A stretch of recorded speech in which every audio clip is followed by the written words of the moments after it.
Mga kapuso, halos isang taong hindi nakatatanggap ng bill ang isang customer ng Manila Water.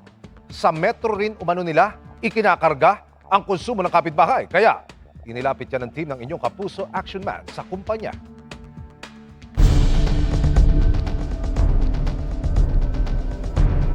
Patong-patong na problema ang hinarap ng pamilya ni Celia. Hindi niya tunay na pangalan sa bagong compound na nabili nila sa Maynila. Mayo noong nakaraang taon, may naiwang utang na aabot sa mahigit 38,000 piso sa Manila Water. Ang dating may-ari na sina Celia ang sumalo.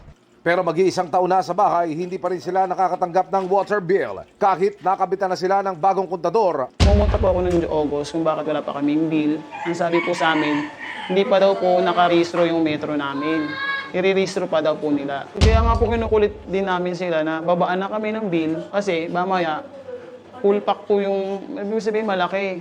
Ang masakla pa, sa kontador ng tubig nila Celia kumakarga ang konsumo ng kanilang kapitbahay.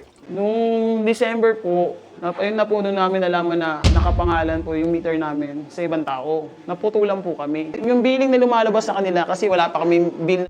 Walang ibang hiling ang pamilya sa Manila Water kundi ang maisaayos ang problema. Yung pamasahe, tapos yung effort mo, pabalik-balik.